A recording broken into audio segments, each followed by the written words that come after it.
ఢిల్లీ అక్రమ లిక్కర్ కేసులో ED arrest చేసిన కవిత ఇప్పటికే తిహార్ జైల్లో కాలం గడుపుతున్న పరిస్థితి మనకు తెలిసిందే.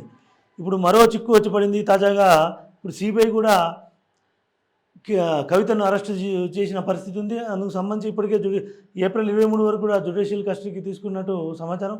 దానికి సంబంధించి ఇప్పటికే ఈడీ కేసులో ఇరుక్కున్న కవితకు ఇప్పుడు తాజాగా సిబిఐ కేసు కూడా యాడ్ కావడంతో ఇప్పట్లో కవిత బెయిల్ వచ్చే అవకాశాలు లేవు అని చెప్పి కూడా న్యాయ నిపుణులు అభిప్రాయపడుతున్న పరిస్థితి ఉంది. ఎందుకంటే లిక్కర్ కేసు అనేది ఇప్పుడు ఈడీ పరిధి దాటి సిబిఐకి వెళ్ళడంతో సిబిఐ అనేది ఇంకా చాలా సూక్ష్మ స్థాయిలో విచారణ జరిపే సంస్థ. ముఖ్యంగా ఆమెకు సంబంధించినటువంటి ఇప్పటికే లిక్కర్ కేసు సంబంధించి చాలామంది అప్రూవర్లు కూడా మారడంతో ఇప్పుడు కొంత లిక్కర్ కేసులు అంతా కూడా ఒక కొలిక్కి వస్తుంది.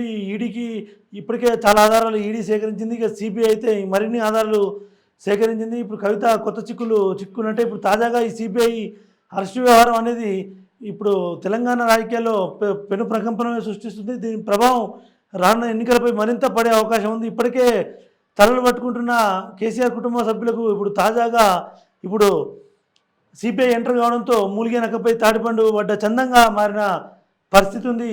చూద్దాం ఈ కేసుల చిక్కుముడిలో చిక్కుకున్న కవిత ఈ గూడి నుంచి మాత్రం తప్పించుకోవడం చాలా కష్టంగా కనిపిస్తుంది. ఇంకా చాలా కేసులు కూడా నమోదయ్యే అవకాశాలు ఉన్నాయి. ఇంకా రాష్ట్ర ప్రభుత్వంలో ఇంకా కీలకమైన మాజీ మంత్రులపై ఎమ్మెల్యేలపై సాక్షాత్ ముఖ్యమంత్రిపై కూడా కేసులు నమోదయ్యే అవకాశాలు ఉన్నాయని చెప్పి కూడా రాజకీయ వర్గాల్లో జోరుగా చర్చ జరుగుతున్న నేపథ్యంలో సిబిఐ ఆర్డర్ సడన్గా కవితను అరెస్ట్ చేయడం అనేది ఆల్రెడీ కస్టడీలో ఉన్న జైల్లో ఉన్న కవిత అరెస్ట్ చేసి కేసు నమోదు చేసి జ్యుడిషియల్ కస్టడీకి 23 వరకు తీసుకోవడం అనేది తాజా సంచలనంగా చెప్పుకోవచ్చు. చూద్దాం కవిత భవితవ్యం ఏ విధంగా ఉండబోతుందో.